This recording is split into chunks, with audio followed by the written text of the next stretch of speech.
Welcome to our homestead, friends. Today we're going to talk about the top mistakes made when buying a solar power system for your home. Let's go.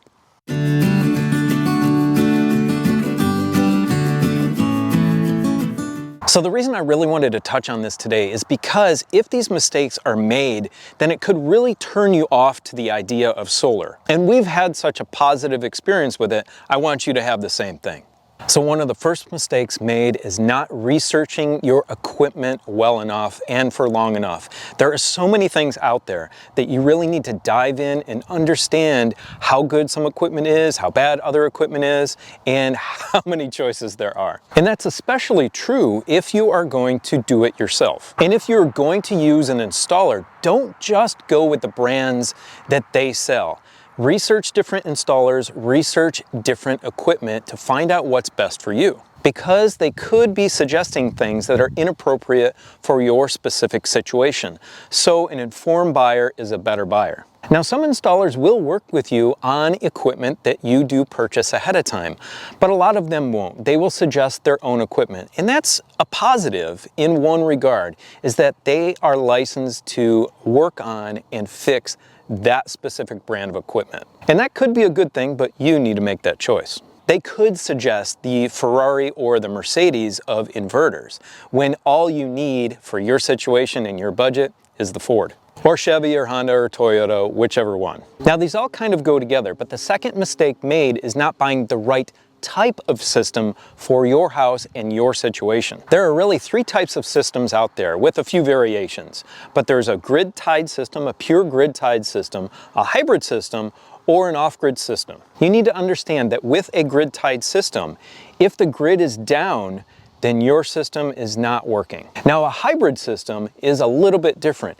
It is grid tied, but when the grid goes down, it switches over to using a battery backup at your home and the solar panels at your home directly.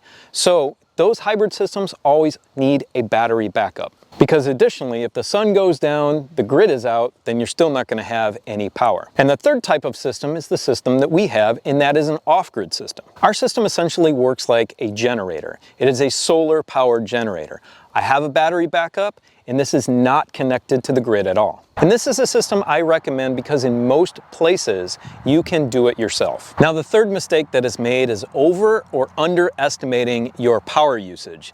And that's usually when you are working with an installer. So you really need to do your research ahead of time and understand your power needs for your specific home and the amount of sun you get in your area, because that will directly translate to the number of dollars that you spend on your system. So understanding what your house uses can be done in several different ways. You can look at your old power bills and kind of get an estimate of what you're using per month. You can also use an electricity monitoring system like this Emporia View. We're going to be doing a video on this really soon, and it'll help you understand every tiny little load in your house and its fluctuations every single day. And like I said before, a better informed customer is a better buyer, and you'll save money in the long run.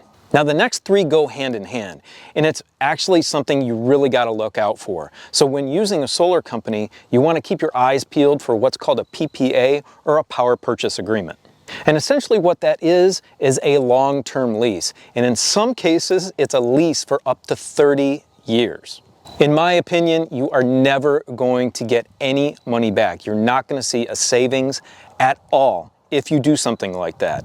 That company is just renting space on your property or on your roof. And here's the crazy part about it. The federal tax credit you hear about, you don't get it because you do not own the equipment. They're the ones who get it. And with that type of equipment on your house, you could potentially have an issue selling it as well, because a new owner may not want to take that over, or the solar company may want to take back that equipment if the new owner doesn't want it. That's why I researched for over a year and a half on our system before I decided to do it myself. And again, of course, that depends on your area. And you potentially might not save a thing off of your power bill. If you're paying a large monthly payment for the equipment, it could be more than what your electricity bill was before. So watch out. Along with that, if you are trying to sell power back to the grid, if you think you can make more power than you use and you want to sell that back to the grid, Many jurisdictions will allow that. There's over 3,000 power companies in our country right now. But you need to understand their specific rules. Each power company is different in what they accept for net metering. So either a grid-tied system or a hybrid system will support net metering. And when you're looking at those agreements with your local power company, I want you to understand that some will allow your credits to expire at the end of the year, some will allow them to expire at the end of the month, and if you don't use them, they go away. So if you're generating a lot, you've got to use them. Some are a little funny, so you have to do your research ahead of time. A good solar company will help you with that, but a better informed customer is a better buyer, like I said before, and you need to understand if it's appropriate for you in your area. And the third and last part of this segment is to not fall for silly marketing tricks. Please don't take the free TV or a gift card, because those are tiny little fractions of what a solar system would cost, and they're really not a great incentive. And they're not a good incentive, especially if you are not getting the system that's appropriate for you.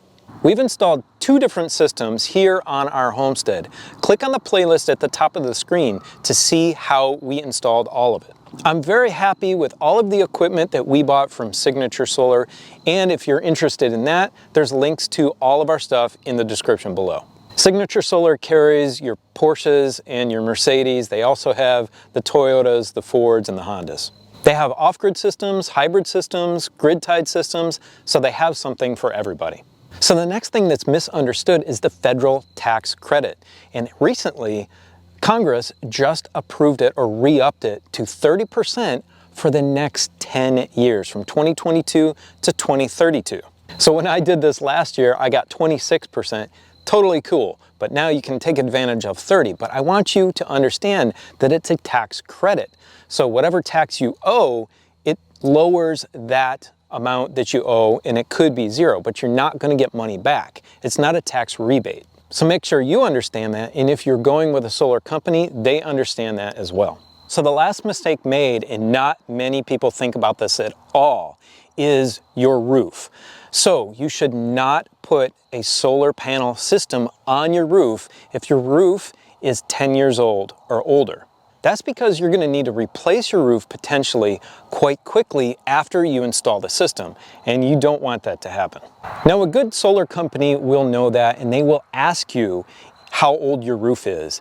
And you can have a new roof installed at the same time as your solar system is going in, and you can get a federal tax credit for that piece as well. But you will need to coordinate that really tightly.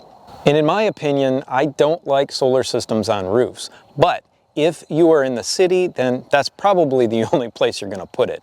Out here, we had the opportunity to put a ground mount system in. Additionally, our roof was way too shaded to put the panels on the roof, and I didn't want 400 holes in my roof. And consequently, you cannot put solar panels on a roof that is brand new. You have to wait at least a month or 2 months for those asphalt shingles to adhere to one another and bond to one another. If you don't do that, it's going to damage the roof. But of course, if you have another type of roof, like a metal roof, that's not a problem. That's it. Don't make those mistakes, because I don't want you to get turned off from this great option for generating electricity for your house. And we want you to be well informed before you buy anything. Now click on this video right here, which talks about some common cost myths associated with solar. Have a beautiful, blessed day. We'll see you next time. Bye.